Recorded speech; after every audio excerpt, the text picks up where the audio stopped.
भारत सहित समस्त विश्ववासियों को श्री कल्पिता प्रेम और जय श्री महाकाल। आज हम मानव समाज को बताएंगे कि कर्म की गति क्या है और कर्म के फल क्या हैं। कैसे हमारे द्वारा मानव जीवन में किए गए कर्म हमारे अगले मानव जीवन में सुख दुख, जीवन मरण, बीमारी इत्यादि बनकर हमें भोगने पड़ते हैं। इसी कारण कहा गया है कि कर्म ही पूजा है। इसका अर्थ यह है कि मानव को हर कर्म को इस तरह शुद्धता से करना चाहिए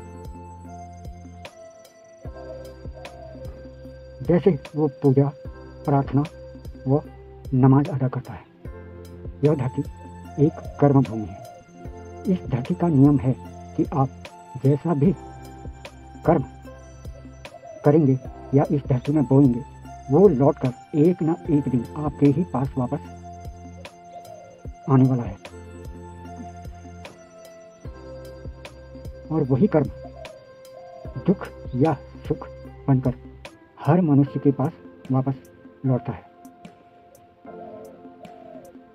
हम जो भी अच्छा या बुरा कर्म करते हैं, उसका परिणाम अच्छे या बुरे कर्म फल बनकर हमें ही भोगने पड़ते हैं। और यदि इस मानव जीवन में मानव की मृत्यु हो जाती है, अगर उसका इस जीवन का कर्म फल या भोग शेष रह जाता है, तो उसे अपने दूसरे मानव जन्म में भोगना पड़ता है।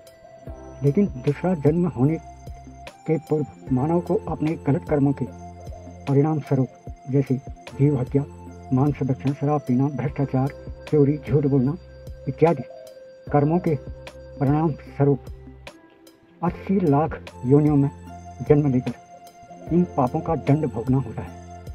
तब दूसरा मानव जन्म या मानव तन उसको दिया जाता है। यही इस धरती पर अनादि समय से होता चला आ रहा है। हर महायुग में पड़ने वाले 4 युगों सतयुग, त्रेता युग, द्वापर युग व कलयुग में 100 में से 5 मनुष्य ही 84 भोग योनि से छूटकर मोक्ष को प्राप्त कर परमेश्वर अल्लाह या गॉड के धाम को जाते हैं।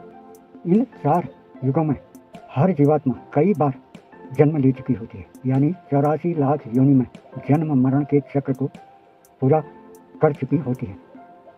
हर महायुग के अंतिम युग कलयुग के अंत के समय में धरती पर हर जीवात्मा का पुनर्जन्म हो चुका होता है। इनमें से वो जागृत आत्माएं भी होती हैं जिन्होंने धरती पर मानव जन्म की हर योनि में अपने धर्म और सदाचार, ईश्वर भक्ति को नहीं छोड़ा। धर्म में चलकर ही हर जन्म की यात्रा को पूर्ण किया। यही मानव इस प्रलय में बचकर सतयुग में प्रवेश पाते हैं और मोक्ष की प्राप्ति करते हैं, तथा शेष मानव जो हर जन्म में अधर्म पथ पर चलते हैं, दुराचार का आचरण करते हैं, इन कर्मों के कारण इस महाब्रह्म प्रलय में मृत्यु को प्राप्त कर अगले मरणोत्तर के अगले महायुगों में 84 लाख कीट पतंग, पशु पक्षी, पेड़ों और जलचर की योनि प्राप्त कर भटकते रहते हैं। मानव योनि में जो भी घटनाएं होती हैं, जैसे बलात्कार, खून, एक्सीडेंट, बीमारी, धोखाधड़ी, अकाल मृत्यु, यानी कुछ भी अशुभ जो मानव जीवन में घटते हैं, वह मानवों के इस जन्म के और इससे पूर्व के जन्मों में किए पाप कर्मों के परिणाम स्वरूप ही फल के रूप में उस जीवात्मा को मिलते हैं।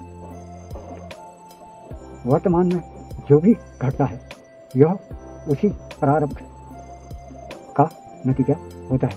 यानी कि वर्तमान में किसी भी मनुष्य का अगर कुछ अहित होता है, तो या ये उसके पूर्व जन्म में किए गए कर्मों का जो बाकी होते हैं का भोग इस जन्म में दुख बनकर उसे मिलता है।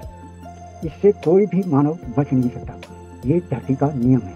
हाँ, यदि आपने इस जीवन में ईश्वर, अल्लाह या गॉड की भक्ति उनका नाम जप और अपने धर्म के अनुसार आचरण और सदाचार कर्म को अपने जीवन में जो मानव करता है वह इन कर्म बंधनों एवं इन कर्म फलों से छूट जाता है। अच्छे कर्मों को अपने जीवन में अपनाने वाले मानव को वो श्री ईश्वर, अल्लाह या गॉड उसके पूर्व कर्म को क्षमा कर उसे अपनी शरण में लेकर हर दुख, बीमारी और हर विपदा से उसकी रक्षा करते हैं और उस जीवात्मा का उद्धार कर देते हैं। कलयुग का अंत समय ऐसा होता है जिसमें कोई भी पापात्मा मनुष्य अगर सत्य मन से उस परमेश्वर की भक्ति व नाम जप करते हुए पाप कर्मों के आचरण को छोड़ देता है और सदाचार के आचरण को अपने जीवन चरित्र में उतारता है, तो वह उन पापों से मुक्त होकर कलयुग के अंत में महाब्रह्म प्रलय से बचकर परमेश्वर के राज्य सतयुग में जीवित प्रवेश करता है और उस राज्य में लंबा जीवन बिताकर मोक्ष को प्राप्त कर लेता है।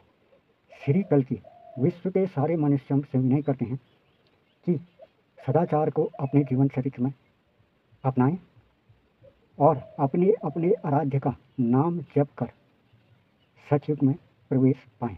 धन्यवाद। जय भारत, जय विश्व।